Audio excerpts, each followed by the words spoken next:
جا رہا ہے۔ اور اگر مغفرت کے حوالے سے بات کریں تو کسی نے اگر اللہ تعالیٰ سے مغفرت چاہنی ہے تو اس میں ماں کی خدمت، والدین کی خدمت بہت ضروری ہے۔ اور اسی حوالے سے اگر بات کریں تو آج دنیا میں ماؤں کا عالمی دن بھی منایا جا رہا ہے، اور ساتھ ہی ساتھ چونکہ دوسرا عشرہ ہے تو اس میں 21 رمضان المبارک کی اگر ہم بات کریں تو پھر سیدنا علی کرم اللہ وجہہ کا یوم شہادت، اس بارے میں ہم جتنی بھی بات کریں کم ہوگی۔ سیدنا علی کے حوالے سے کیا کیا باتیں کی جا سکتی ہیں، اس پہ تو پوری ایک سیریز ہو سکتی ہے، لیکن بہرحال آج ہم کوشش کریں گے کہ مختصر وقت میں جو کچھ ہو سکے ہم اپنی طرف سے ایک عقیدت کا نذرانہ بھی ہوگا۔ اور اس گفتگو میں ہمارے ساتھ شریک ہیں علامہ شہنشاہ حسین نقوی صاحب، کسی تعارف کے محتاج نہیں، مشہور عالم دین ہیں، اور ڈاکٹر طاہر القادری صاحب سے بھی ہم بات کریں گے۔ شہنشاہ نقوی صاحب بہت شکریہ آپ کے وقت کا۔ پہلے تو والدین کے حوالے سے کچھ بات ہو جائے، پھر سیدنا علی کے حوالے سے تو ہم یقیناً بات کریں گے کہ ماں کا جو رتبہ ہے اسلام میں، میرا خیال ہے کسی اور دین میں اس طرح سے بات نہیں کی گئی کہ ماں کے پیروں تلے جنت۔ اس حوالے سے فرمائیے گا دین اسلام میں ماں کے رتبے کے حوالے سے اہمیت اور فضیلت۔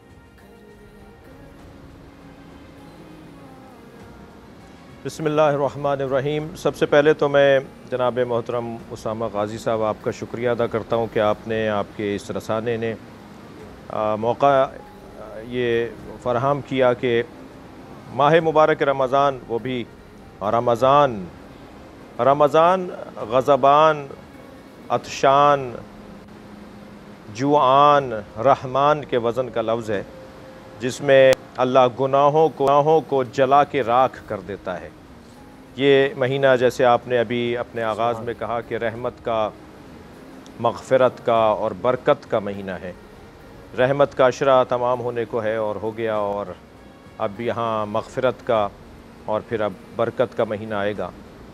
اور اس مہینے میں کون سا ایسا گناہ ہے کہ جو اللہ معاف کرنے کو تیار نہیں ہے، بلکہ میں یوں کہہ دوں کہ شاید سب سے بڑا گناہ ہی یہ ہوگا کہ انسان اس مہینے میں معافی اللہ سے مانگنے کے بعد خود کو گناہگار مانے، اللہ سے معافی کا طلبگار ہو اور پھر بھی گناہگار مانے، اس پر یقین نہ ہو کہ وہ معاف نہیں کر رہا، وہ معاف کرنے والا ہے۔ تو اس مہینے میں بہت کچھ کہنے کو ہے، لیکن کیونکہ آپ کا عنوان گفتگو والدین اور خاص طور پہ ماں سے متعلق ہے تو میں چاہوں گا کہ ایک آیت سے استفادہ کروں۔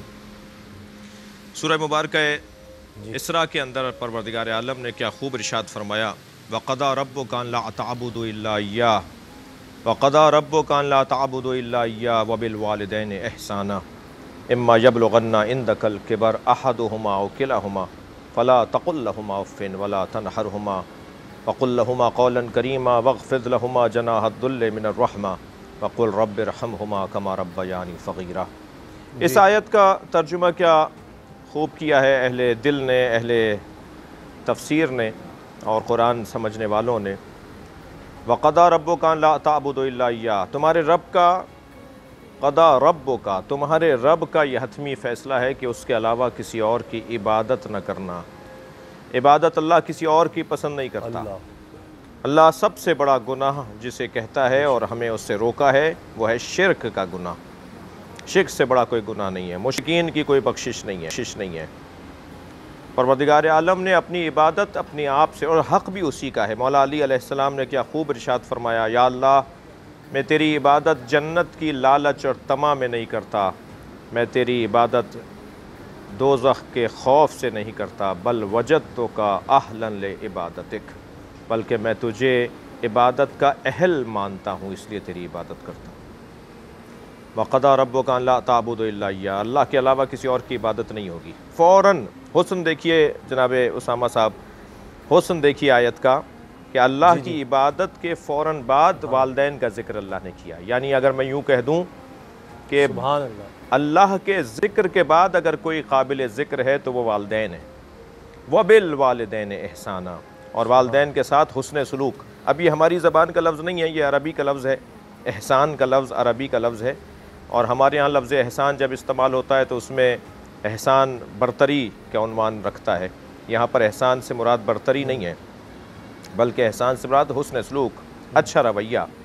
اما یبلغن عندکل کبر احدہما او کلاہما، اگر ان میں سے ایک یا دونوں تمہاری زندگیوں میں بوڑھے ہو جائیں تو کیا سب سے پہلا حکم یہ ہے فلا تقل لہما اف، خبردار انہیں اف تک نہ کہنا۔ امام جعفر صادق علیہ السلام فرماتے ہیں کہ اگر اف سے چھوٹا لفظ ہوتا الف اور فے اف، تو اللہ والدین کے لیے اس لفظ کو استعمال کرتا، اف سے چھوٹا ہی لفظ نہیں ہے۔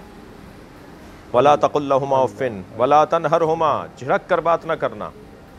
یہ جو سخت لہجہ، یہ جو تند الفاظ، یہ جو نامناسب جملے والدین کے لیے اگر استعمال کیے جاتے ہوں، اللہ اکبر، میرا دل کر رہا ہے یہاں میں ایک حدیث اور آپ کو سنا دوں۔ سرکار ارشاد فرماتے ہیں 4 لوگوں کی بخشش انتہائی درجے پہ بڑی شفاعتوں کے بعد ممکن ہوگی۔ دیکھیں شفاعت کی بھی 2 قسمیں بیان کی ہے، شفاعت ملوکانہ اور شفاعت عامیانہ۔ ہمارا مؤذن جو اذان کہتا ہے، ہمارے پیش نماز صاحب جو ہیں جو ہمیں نماز پڑھاتے ہیں، وہ بھی شفاعت کریں گے قیامت میں، مگر جو شفاعت ملوکانہ ہے وہ سرکار دو جہاں حضرت محمد مصطفیٰ کی شفاعت ہے، وہ مولا علی کی شفاعت ہے، وہ شہداء و صالحین انبیاء کی شفاعت ہے۔ وہ جو 4 ایسے گناہ ہیں کہ جس کی شفاعت ملوکانہ جس کے لیے درکار ہوگی، آسانی سے بخشش نہیں ہے۔ ایک شرابی جو مسلسل شراب پیتا ہے، وہ اگر اللہ رسول کو مانتا ہے تو اس کی بہت مشکل ہے بخشش، مگر اس کی شفاعت ملوکانہ کے ذریعے سے بخشش ممکن ہو شاید، اللہ کرم کرے اس کے اوپر۔ دوسرا عاق الوالدین، جو والدین کو ناراض رکھتا ہے، اس کی شفاعت بہت مشکل ہے۔ تیسرا جو ارحام سے اپنے تعلقات کو قطع کر لیتا ہو، جو رشتہ داروں سے تعلقات توڑ لیتا ہو۔ اور چوتھا کینہ پرور شخص، جو دل میں کینہ رکھتا ہے اور کسی کے لیے دل میں برائی کو بٹھائے رکھتا ہے، وہ جو جانوروں کی صفت ہوتی ہے، وہ جو لڑنے والے جانوروں کی صفت ہوتی ہے، وہ جو درندہ جانوروں کی صفت ہوتی ہے۔ یہاں ارشاد ہو رہا ہے وَلَا تَنْهَرْهُمَا، خبردار اپنے والدین کو جھڑک کر بات نہ کرنا۔ وَقُلْ لَهُمَا قَوْلًا كَرِيمًا، اور جب بھی ان سے بات کرو تو قول کریم، الفاظ کا انتخاب، پیارے میٹھے پیار بھرے جملے۔ ایک جملہ اور کہہ دیتا ہوں، اللہ نے ہمیں وزیر اعظم صاحب سے بات کرنے کے سلیقے نہیں بتائے، اللہ نے ہمیں گورنر صاحب سے بات کرنے کے طریقے نہیں بتائے، اللہ نے ہمیں جنرل صاحب سے بات کرنے کے طریقے نہیں بتائے، مگر اللہ نے ہمیں والدین سے بات کرنے کا سلیقہ سکھایا ہے۔ الفاظ کا اچھا استعمال، الفاظ کا چناؤ، کون سا لفظ انہیں اچھا لگتا ہے۔ قل لہما قولا کریما واخفض لہما جناح الذل من الرحمہ، اپنے دونوں شانوں کو ایسے جھکانا۔ میں اسامہ غازی صاحب آپ سے چاہوں گا اس منزل پہ تھوڑی سی اور توجہ آپ کے توسط سے اپنے سامعین سے۔ واخفض لہما جناح الذل، دونوں جناح، دونوں شانوں کو جھکاؤ، ذل انکساری کے ساتھ۔ واخفض لہما جناح الذل من الرحمہ، میں آپ سے سوال کرتا ہوں کیسے ممکن ہے کہ کوئی شخص اپنے شانے جھکائے اور اس کا سر نہ جھکے؟ ممکن ہی نہیں ہے۔ یعنی اپنے والدین کے سامنے میں شانے جھکاؤں گا تو خود بخود میرا سر بھی جھکے گا۔ تو اگر سر جھکتا ہوا کسی نے دیکھ لیا کہ میں اپنی ماں کے سامنے سر جھکا رہا ہوں، تو کہیں کسی کونے سے آواز نہ آ جائے کہ یہ شرک ہو رہا ہے، یہ کسی اور کی عبادت ہو رہی ہے۔ ہر جھکتا ہوا سر عبادت کے لیے نہیں ہوتا، ہر جھکتا ہوا سر بندگی کے لیے نہیں ہوتا، بلکہ تعظیم کے لیے بھی ہوتا ہے۔ اور جس نے ہمیں بندگی کا حکم دیا، اس نے اسی آیت میں بندگی کا حکم دے کر اسی آیت میں کہا کہ اپنے والدین کے سامنے اپنے شانے جھکاؤ۔ اور میں اور آپ تو 4 بہن بھائیوں کے اور 8 بہن بھائیوں کے ماں باپ کو اپنا ماں باپ کہتے ہیں نا۔ وہ جو امت کا باپ ہو، وہ جو امت کی ماں ہو، النبی اولیٰ بالمؤمنین من انفسہم وازواجہ امہاتہم، میرا نبی مومنین سے اولیٰ اور افضل ہے، اور میرے نبی کی زوجائیں امت کی مائیں ہیں۔ تو جو پوری امت کی ماں ہو اس کی تعظیم کتنی ہوگی، وہ جو پوری امت کا باپ کی تعظیم کتنی ہوگی۔ انا و علی ابا و ہذہ الامہ، سرکار کا فرمان مبارک، میں اور علی اس امت کے 2 باپ ہیں۔ جناب فاطمہ زہرا سلام اللہ علیہ سے فرمایا فاطمہ ام ابیہا، فاطمہ اپنے باپ پر ماں کا حق رکھتی ہے۔ یہ کیا شان ہے، یہ کیا عظمتیں ہیں جو بیان ہوئی ہیں احادیث مبارکہ۔ خبردار ان کے آگے شانے جھکانا، اور خبردار تم سب کچھ بھی کر لو گے تب بھی اپنے ماں باپ کی حق تعظیم ادا نہیں کر پاؤ گے، لہٰذا میرے آگے ہاتھ پھیلاؤ۔ اللہ کہہ رہا ہے میرے آگے ہاتھ پھیلاؤ والدین کو یاد کرتے ہوئے، اور کہو رب ارحمہما کما ربیانی صغیرا، یا اللہ ان دونوں پر ایسے رحم کر جیسے بچپنے میں ان دونوں نے میرے اوپر رحم کیا۔ میں اس وقت محتاج تھا ان کا، سبحان اللہ، اور یا اللہ تو ان پر ایسے ہی رحم کر، کیونکہ میں تو تیری مخلوق ہوں۔ جی جی، تو یہ والدین کی۔ اچھا پھر ماں کا مقام، سرکار کا بڑا مشہور فرمان کہ اگر ایک شخص نے آ کر کہا یار جی جی جی جی شہنشاہ صاحب، میں اس میں یہ عرض کرنا چاہ رہا ہوں کہ ماں کی جب بات ہو رہی ہے تو اس میں حضرت فاطمہ بنت اسد رضی اللہ تعالیٰ عنہ کے حوالے سے بھی بات ہو جائے، ان کے بارے میں بھی، ماں کے دیکھتے ہوئے ان کے حوالے سے کچھ گفتگو فرمائیں۔ میں تو یوں کہوں گا کہ یہ آیہ کریمہ جب سرکار پہ نازل ہوئی ہے تو حضرت آمنہ نہیں تھیں، حضرت عبداللہ ابن عبد المطلب بے قید حیات نہیں تھے، ظاہری حیات میں نہیں تھے، پردہ فرما چکے تھے، وصال فرما چکے تھے۔ جب یہ آیت سرکار پہ نازل ہو رہی ہے تو کون سے ماں باپ ہیں جن کے آگے جھکنے کی اللہ بات کر رہا ہے؟ وہ حضرت فاطمہ بنت اسد ہی تو ماں کا درجہ رکھتی تھیں، وہ حضرت ابو طالب ہی تو تھے جو ماں کا باپ کا درجہ رکھتے تھے سرکار دو جہاں پر۔ اور جب حضرت فاطمہ بنت اسد کی رحلت ہوئی تو فرمایا میری ماں کی رحلت ہوئی ہے، یہ علی کی ماں نہیں مری، میری ماں مر گئیں، اس لیے کہ انہوں نے مجھے ماں کی طرح رکھا، مجھے ماں کی طرح پالا۔ جب حضرت ابو طالب کے ہاں والذین آووا ونصروا اولئک هم المؤمنون حقا لهم مغفرۃ ورزق کریم، جنہوں نے میرے نبی کو پناہ دی، جنہوں نے میرے نبی کی مدد کی، وہی واقعی مومن ہے، انہی کے لیے مغفرت ہے، انہی کے لیے رزق کریم ہے۔ کس نے نبی کو پناہ دی؟ کس نے نبی کو اپنا باپ بن کر اور بچے کی طرح باپ بن کر اور ماں بن کر پالا؟ یقیناً تاریخ گواہ ہے اس بات کی، اور مشاہدات اور تاریخی اور احادیث سے ہمیں استفادہ ہوتا ہے۔ تو حضرت فاطمہ بنت اسد کی زندگی بھی یہ ایک طیب زندگی ہے، ایک پاک زندگی ہے۔ اور آپ کے لیے تو میں یوں بھی کہوں کہ جب حضرت امیر المومنین علی بن ابی طالب کی ولادت ہو رہی تھی تو خانہ کعبہ کے گرد طواف کرتے ہوئے آپ فرما رہی تھی انی مؤمنۃ بکا و بما جاء من عندک من رسل و کتب، یا اللہ میں تیری مومنہ ہوں اور تیری ہر اس چیز پر ایمان رکھتی ہوں جو تو نے نازل کیا ہے، رسولوں کی صورت میں ہوں، وہ کتابوں کی صورت میں ہوں، میں ان سب پر تیرے اوپر ایمان رکھتی ہوں۔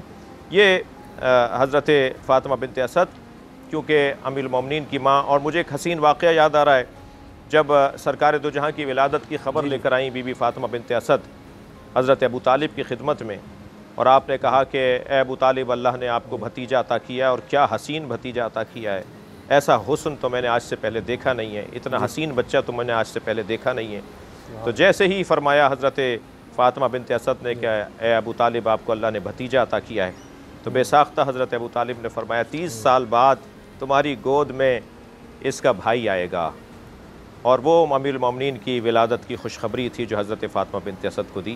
تو بی بی فاطمہ بنت اسد کا مقام اور عظمت اس باب میں بھی روشن ہے کہ ہمارے گھر کی عورتیں ذرا توجہ کریں، ہمارے ہاں جو ساس بہوؤں کے مسائل ہیں، ہمارے ہاں جو نندوں بھاوجوں کے اور جٹھانیوں دیورانیوں کے مسائل ہیں، ان میں بھی ہم کہاں کس کو آئیڈیل مانیں گے؟ ہمارے لیے آئیڈیل یہ گھرانہ ہے، ہمارے لیے مثالی گھرانہ یہ گھرانہ ہے۔